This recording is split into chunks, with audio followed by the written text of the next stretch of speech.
For more than 3 decades, the fight over Yucca Mountain has taken center stage in the United States. Well, despite the project being halted in 2010, our congressional delegation continues the fight today. A larger conversation brought back to life by the release of the movie Oppenheimer. Now, while the U.S. no longer performs nuclear testing, nuclear advances continue, and the question remains, what happens with our nuclear waste?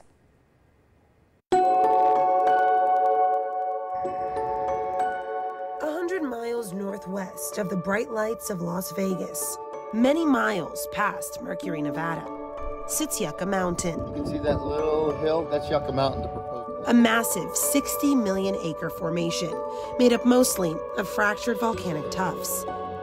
It used to be one time that you could drink the water out of any of these springs around here. You can't do that anymore. Some of the big pollution is radioactive fallout from nuclear weapons testing. Don't breathe it. It's also home to the Western Shoshone Nation people. Here in Nevada, I'm related to about 10,000 people. For the Shoshone people, our identity is the land. We developed our language in relation to the land, to be able to talk about it, to be able to share our way of seeing and visioning over thousands of years. A home Ian Zabardi, the principal man of Shoshone Nations, says he hopes to see restored to its most natural form in his lifetime. The land Ian calls home, the U.S. government holds as property.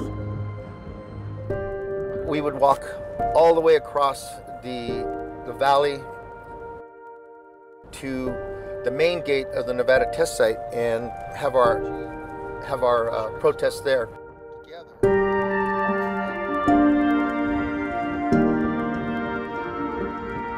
And I received a letter in, say, 2001 that said I'm at risk of developing silicosis because of the number of hours I spent underground at Yucca Mountain.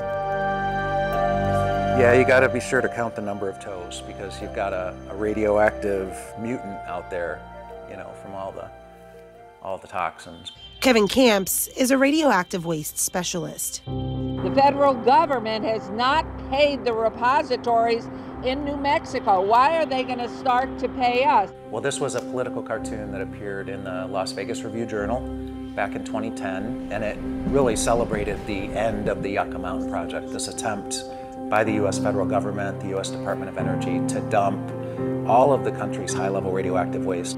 Kevin has walked alongside the Shoshone Nation people for decades in protest of nuclear testing and the proposed repository that would have sat roughly 1,000 feet under Yucca Mountain. So after testing, Nevada was angry enough about what had happened because of nuclear weapons testing that it said, never again. We're not going to be the high-level waste dump for this country. Make sure you're going to work as hard as you can at trying to do what you want to do. The late U.S. Senate Majority Leader Harry Reid spent his career leading the battle against the project.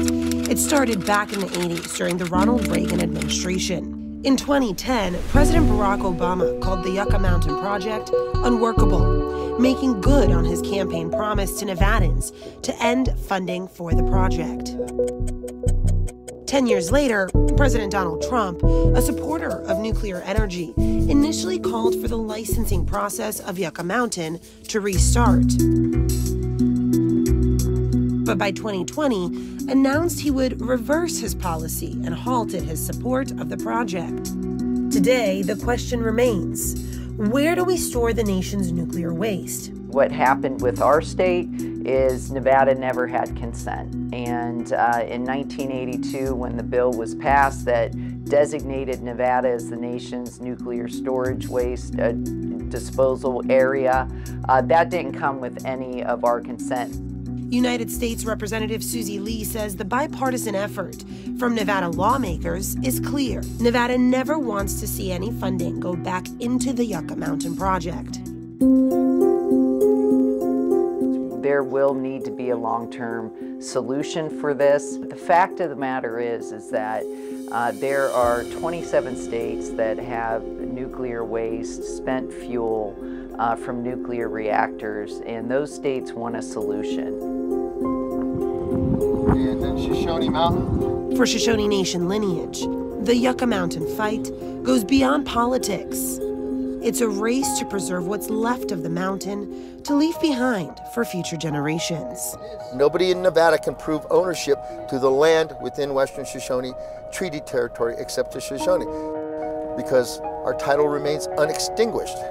They say that we're, that is Native Americans, because of our holistic conservation, protection of the land for future generations, they don't see that as having value, that the land is somehow being wasted.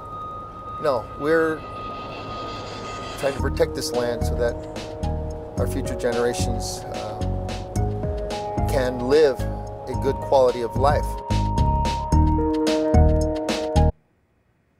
Well, to catch the whole atomic bomb fallout series, head over to our website, ktnv.com/fallout.